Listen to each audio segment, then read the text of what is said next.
Are you ready for another biopic about World War II? I know I am.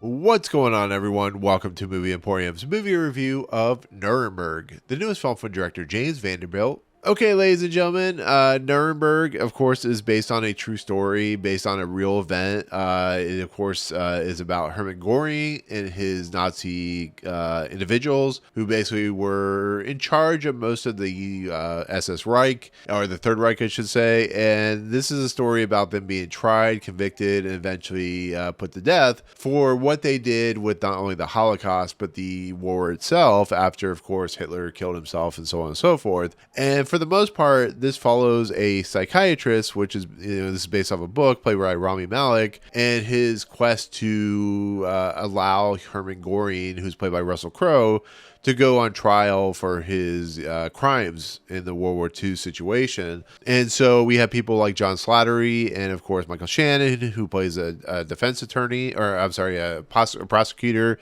and then Richie Grant, Colin Hanks is in this movie. It's basically about Nuremberg. It's basically about Hermann Göring and all the people involved that were tried at that situation. And it also shows the psychiatrist who eventually committed suicide, played by Rami Malek, kind of a friendship that he starts forming with Hermann Göring in this story. That's what this story is about. So it's basically a World War II story that does, high art movie making in a lot of respects, but also tries to make it, pleasing for the humanity of human. So there you go. So Nuremberg, once again, like I said, is very well known. It changed the laws and ideas about trial and conviction and stuff like that of criminals. Is very important in the history of not only World War II, but American history and government and stuff like that.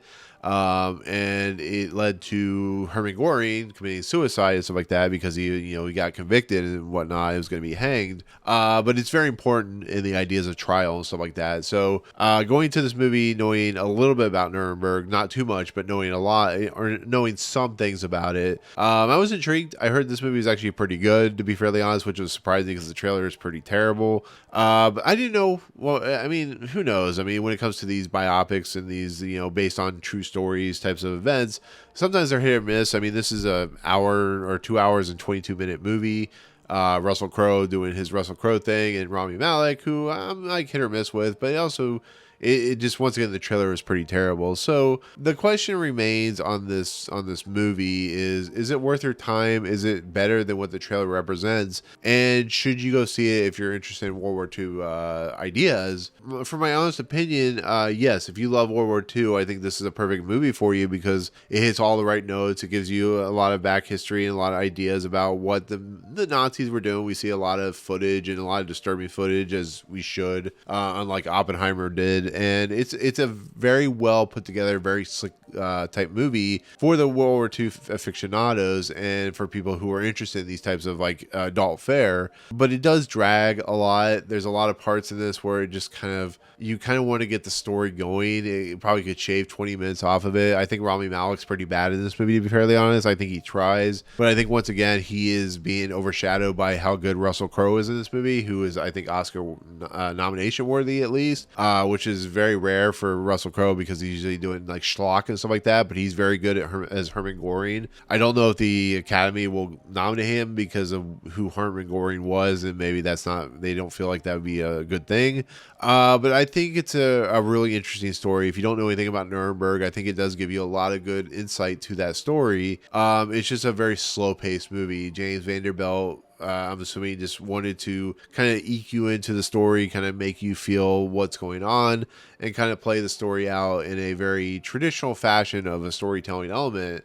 So I think it works on that realm. I think, when you have people like Rami Malek, like I said, who's pretty terrible in this movie, but you also have people like Michael Shannon, who's pretty decent in the movie, and John Slattery, who's doing the best he can with what he has. And then you have Richie Grant, and then you have some other characters who are in this movie. The other person that kind of works around Rami Malek's character is played by Mark O'Brien, who plays Colonel John Amen in this movie, and I think he's pretty decent too because he's very conflicted, similar to what Rami Malek's character of the psychiatrist is, to where they should head in this direction. And I think I think it works in that realm. I think it's interesting. I think, Mark O'Brien does a pretty decent job. Actually, is a lot better than even Rami Malek, because there's that conflicting nature that feels really authentic and really real. And I think the nature of Rami Malek's persona and how he plays everything feels so samey that it just doesn't feel like it gives any weight to his character. It feels like, he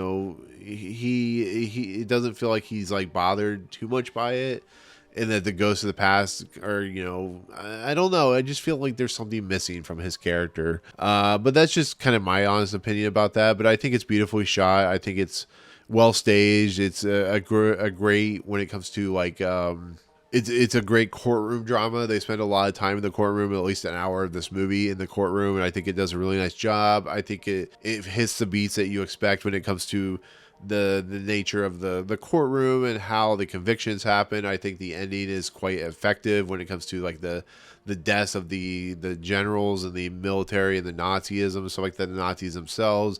I think that's all effective, and I think it's really disturbing, but it's kind of what it should be. And I think for that, it does a pretty decent job. So overall, I enjoyed this movie. I think it's a little long. I think it drags a lot. I think it takes its time, but I think it could move a little quicker, a little swifter. And the parts with Russell Crowe in this movie, which is like the main lead actor outside of Rami Malek, is quite good. And I think it's, once again, very Oscar showy. Hopefully gets an Oscar nomination, but I think it's quite good for his performance. So that's my honest opinion of Nuremberg. Like I said, it has a lot of great moments, a lot of disturbing moments, but a lot of effective moments when it comes to some of the stuff you'll see, especially in the real footage, like the newsreel footage. It's crazy what you see. It's the Holocaust is something that you'll never forget about after you see the kind of stuff that happens. So that is Nuremberg. Like I said, it's very traditional by the book. James Vanderbilt does a pretty decent job with what he's doing here. So there you go. Anyways, with that said, that is my take on Nuremberg, which is in theaters shortly soon, but it's hitting the festival circuit, so you'll see quite a bit of footage and coverage for it. So there you go. Comments below. Let me know what you think of this movie if you see it. What do you think about, like,